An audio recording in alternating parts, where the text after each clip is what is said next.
Hi, Lynda. Thank you so much for joining me today. Hi, Haro. How are you? I'm well. So let's dive in first. Who are you? What do you do? What's your business? My name is Lynda Artesani, and I own a business called Artesani Accounting, and I work primarily only with law firms and attorneys. So that's my niche, my specialty, which has been great, but really busy and really active. Yeah, a lot of things to do there. you know. Yeah, I find accountants seem to go through bursts. It's like 1 minute you're super busy and you can't keep up, and then you get past that period, and things tend to calm down a little bit. I'd love to know a little bit more about the team you had in place maybe before you met us at InboxDone, and what your functions were, and of course who did email. Was email your job? Well, I tried using another virtual assistant for my email, and it just didn't work out. They didn't understand what I was trying to convey in messaging, and basically I hired them to kind of organize me. So they came up with the idea with a bunch of email inboxes, like to separate one for per client, which I found out after is very affectionately called, where it's a place where emails go to die, basically. And I learned that from my inbox team. So, and they were right. When I started looking in them, there was a bunch of stuff in there that I never ever looked at. So basically, that's what happened. Yeah. Okay. And was email, very much like a to-do list for you? Were you running your business off of what comes into the inbox? Yeah, actually for me, I was probably more of a rare person. I am all over my emails, so it was a constant distraction for me. I didn't come from a space of, like I see with some of my clients where they have 20,000 emails unread. I'm not that way. I'm the opposite. I can't leave it alone kind of a thing. So I was in it all the time, but I wasn't efficient with my work at all. I couldn't get anything done because I was constantly watching the thing go by the top of the screen and following it, and then kind of falling into that pattern of, when you train your clients that you're going to respond that quickly, it becomes more like text messaging and not really email. Yeah, that's such a good point too. The training your recipients to expect something from you, it's dangerous, isn't it? So what prompted the search for help with email? Well, I was walking one day and I was listening to a podcast, and I heard, what prompted it really was to find you was that, but for me it was the overwhelm. I didn't like my email. I didn't like how it was interrupting my day. And I had specific goals and tasks I wanted to accomplish, and it just kept getting put aside because I didn't have the time or hours in my day to do it. Okay, so you basically you were consciously aware that this email was a problem, and then you went, okay, I need to find a solution. It sounds like you understood the idea of hiring an assistant too, as a first attempt to do that. Yeah, and didn't go so well. And like you said, I know you found us through a podcast, and I think it was one of our other clients who was talking about using us, and then you were like, okay, let's give this another attempt with outsourcing email. Do you want to tell us, like, I know I spoke to you first on the discovery call, and then obviously you and I just hand you over to the team, so I don't really know actually what happened afterwards. So do you want to just, whatever part of the process, like, how was it handing over email to our team? Actually, the way you did the workflow was perfect. The initial meeting was with several people who told me that you're going to read the emails and basically sit in the background and observe my patterns. So they were seeing how I responded, and they were reading them to see what my voice would be like. So they were starting right from the start to understand how I did it, so that they could pretty much learn about me and begin to help me and assist me in getting some of that done. And they did that for the first month, where they were just observing basically. And then we would meet and they would make suggestions. So I got to meet my team. I was assigned some people. I got to meet them, two lovely ladies. And, one is a backup, but they kind of work in tandem. It's not really like one and then the other one's there. They're actually working both people. So that's great too, because if one isn't around or whatever, there's always a backup. And the one thing I really appreciated with working with them was that they were really... They started right out in the beginning. Like when they started diving into my email, they found some things that I forgot to answer or I forgot to put on my calendar, and they started like helping me get those things done, which was, to me, I never even thought about that as part of the service. I just really wanted someone to handle it answer for me down the road, but it was a slower process where, and very clear. I think you told me that from the get-go, like, this is a 3-month process, and it really was like, it's not 3 months where you're not having anything done, but they observe, they start to initiate some things, and they're not just covering my email, they're working in my Teams folders, they're working in my platform Listio. So there's a lot of places that they're actually monitoring for me, and they've found many things they've already found that I've missed or maybe didn't respond to, and they started using a to-do list, but we're kind of learning on the fly how to get through all of that stuff. But they've done such a great job. They started out like drafting emails that would come from me, but just based on what they had seen in the past. And then they started taking over like my team. I have a lot of stuff that comes through my inbox that has to be pushed to my team. And they're just handling that. So I don't have to do that.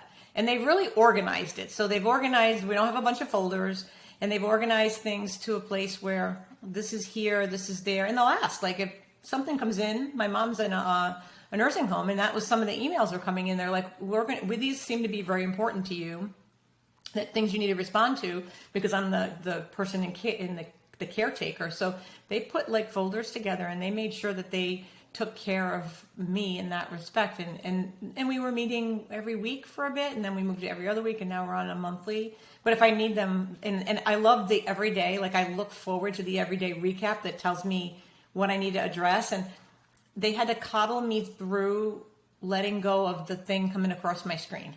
So they were like, we could really help you a little bit more if we could turn off your settings and stop the everyday like things coming by. And they walked me into it very gently, because they knew my patterns were like, answer the question.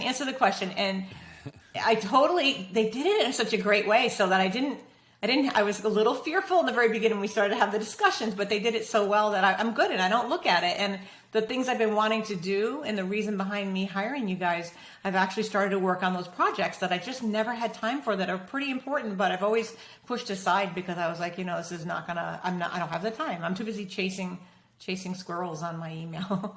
Yeah. I'd love, because it sounds like you were the person who would see a notification, a question from one of your clients would come in, or some information you needed to be responding to. So you'd always stop what you're doing, go into the inbox, write the reply. But I'm assuming now that your inbox managers, I know it's Sarah and Bozzy as we talk now. Yes, they're wonderful.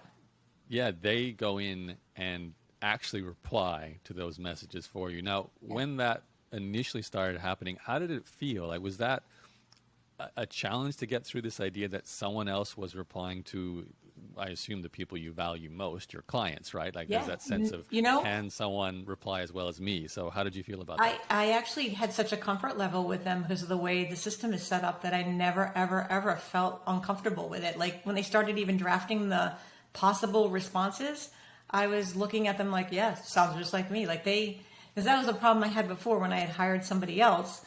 The answers that just did not, like, I would never send the things that they were thinking about sending. So it just never, ever worked out. And they never really stayed on top of it. Because if you're going to let go of email and you're running a business, you have to have that comfort where somebody actually is monitoring it. And I never had that comfort level before. And this has just been a dream. I tell all my colleagues about it. And I want them to understand that this is truly, I'm not thinking about it. And I know they're watching it, and if it is something important, they will get you. They'll reach out, they'll text me, or whatever I've decided I want that way, that they'll make sure that there's somebody that doesn't seem like they're happy about something, like we see that you have this client that is something you probably should address right away. They do that. So I know that. I don't have to worry about it. And it really wasn't a hard transition when they shut it off. I was like, okay, I'm ready, but and they did it, and it was fine. So I can't, it was easy. Honestly, if somebody told me that it would be this easy, I wouldn't believe them. So what's been the biggest benefit? Is it more the mental relief or the time you get back? Like, what for you has been the most? My mornings are happier. When I get up in the morning, I literally would spend the first hour of my day with my coffee, putting fires out, figuring out what to do. I don't have any of that anymore. I literally pop in. If Bossy's on it, I think in the morning first, because she's in a different time zone, or it could also be Sarah. And honestly, when I pop into the email, it's already done and taken care of, and I look, and we're using a tagging system. We kind of worked our way to figure out where it works the best. I just look at what's important, and the other things I just kind of glance at, and it's literally 5 minutes and I'm done, and I can now do work, or I can do whatever. I want to go for a walk or whatever. I don't have to think about all that. I don't have all that in my head, and starting my day that way has made a huge difference. It truly has. Nice. No, it's great to hear. And what are these projects that you're now doing that you can do because you're not doing email as much? It's been basically, I've been working on courses. So I'm making courses to teach accountants how to work in the legal industry. And I just never had the time to do it. It's been on the back burner. I even paid for the program to do it, and I hadn't used it, and it's like wasting money. And I'm starting to get that in place. It's a big project, so it's going to take a lot of time, and it's probably going to be an ongoing, so I'll make more and more courses. But yeah, I never had the time to do it ever. It was always that thing that had to get let go. And you just can't work on that kind of stuff and then be like, oh, so-and-so emailed me. Oh, so-and-so. You can't be doing that. You can't be really interrupted. So those mornings that I would have all the chaos around me have now been handled or taken care of, and they've moved emails to where they belong. And I just pop in and I have that time back in my day that starts my day out right. So I'm not already annoyed or just knowing that I'm behind the 8 ball already when I just had my first cup of coffee. That feeling is gone. So it's huge. Yeah, I love that. I love the fact that we've saved your mornings, and as a consequence, you're going to help educate other people with the unique knowledge you have. So it's a lovely kind of spin-off effect there. Last question, Lynda. So there's some people listening to this, they love everything you're saying. You know, I want my mornings back too. I'm ready to not be addicted to those notifications as well. But there might be some lingering doubts, like, I don't know how you trust someone else to deal with your clients, because you're the accountant. We're not accountants. You know, so you're having some other people go in and reply to your clients who don't necessarily have the knowledge you know. How did you get past that? And is it maybe not an issue, or is it an issue? Like, what's your advice for someone listening in who has those kind of worries? I think possibly, I don't know if it's because they have you can tell your staff is trained, and they've got, just the way the workflow is set up, that starts out the comfort level. But I think when you meet the people and you start to see, because you do it in the steps that you do it in, it's like baby steps towards the end game, then I get to meet them. They ask so many questions, and there's a set series of questions to learn the person. And then that background, looking at what you do, it makes all the sense in the world. But then, you can decide when you want to let go of it. I just had a huge comfort level. I adore both ladies that are working on my team. They're fabulous. They're very highly educated. I don't have to worry about anything coming across the wrong way, because they just do a great job. And they're really, when I had my first meeting, really touching back with you guys, asking how my team is doing, I was like, I love them. They're wonderful people. And you can just tell by even the way they write the recap. And they take turns writing the recap. So it's both ladies. And it's just, it's always happy and upbeat. And like I said, I look forward to seeing the recap of my day and what I need to handle that needs to be addressed. So I can't say enough. I would have probably told you at the beginning of the engagement, I was never going to let go. And the fact that they talked me into turning off the notifications, it's been a great value add for me. And I think that was the biggest thing. It was hard to let go, but it really wasn't when it came to the point. I was comfortable with them. So it really was that comfort level. They're just professional. You do make it sound like we're a rehab facility for people addicted to notifications. It's probably both, right? It's probably the people who just completely ignore it. I'm sure they see that as well. And then they've got people like me that are just like can't keep their fingers off of it. So I don't know. Awesome. Well, no, I appreciate you taking the time just to share your thoughts about working with us, Lynda. Websites or places to find out about what you do? Sure. It's Artesani Accounting. It's Artesani accounting.com. And I'm all over the place. So Lynda Artesani, you can find me. And it's just, if anybody needs help with accounting, legal accounting, reach out. We do data migration too, so lots of things. And we also train accountants to learn how to do this stuff. We have a private group, so we've got a lot of things going on. Awesome. Thank you. I appreciate the time, Lynda. And, I look forward to working with you with InboxDone. Oh, great. Thank you, Yarrow.